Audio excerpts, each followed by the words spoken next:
Allison Massey, registered dietitian and certified diabetes care and education specialist.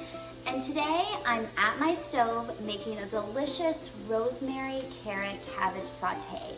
The recipe is from the With or Without Meat cookbook, a flavorful and flexible approach to diabetes cooking. But these recipes are really good for all of us.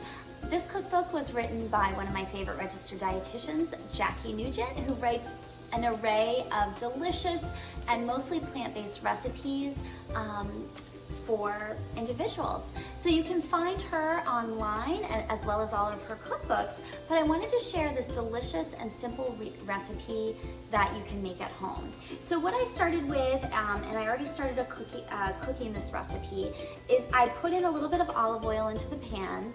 I have one chopped onion and really just some baby carrots kind of sliced thinly so that they'll cook up nicely.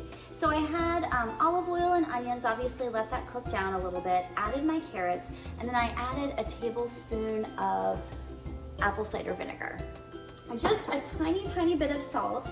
And so I'm letting that cook down, and then we're gonna add the next component. So the next component of this recipe, of course, is our main component, which is the cabbage.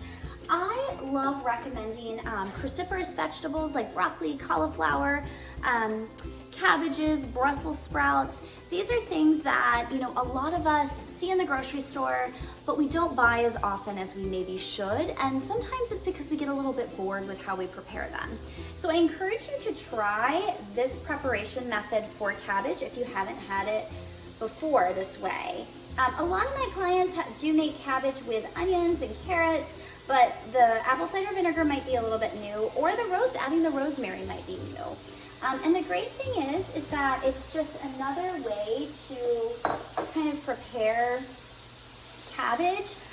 It's a delicious kind of side dish, and it's just elevated a little bit with, you know, that fresh rosemary.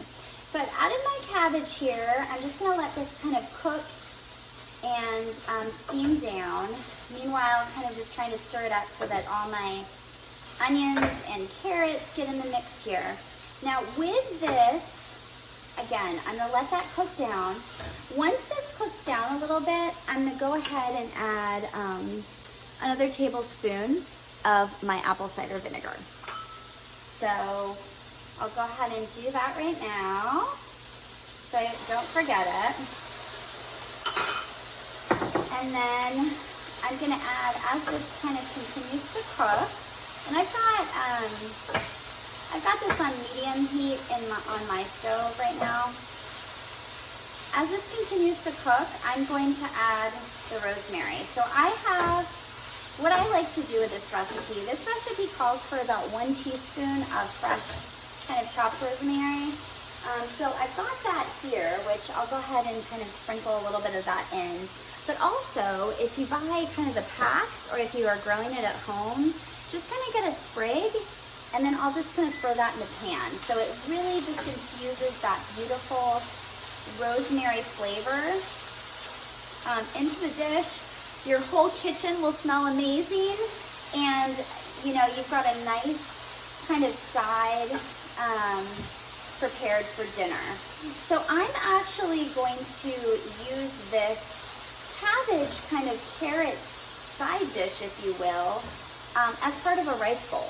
So I'm gonna pair it with probably a brown rice, because that's what I have in my pantry. And then I'm gonna use just probably an egg as part of that rice bowl to top it off and to kind of give me some protein, keep me full. So very simple, delicious, and affordable recipe. Most of us do keep apple cider vinegar on hand in our pantry. If you don't, I recommend it as a staple ingredient. It's good for a lot of different purposes. You obviously can, you know, add a little pepper, add a little additional salt if you want to. And our side is not quite done here, but almost. So let me kind of just hold this up to the camera. It looks delicious and good. And we'll let this keep cooking. So until next time, keep it simple, keep it delicious and nutritious in your kitchen. This is Alice.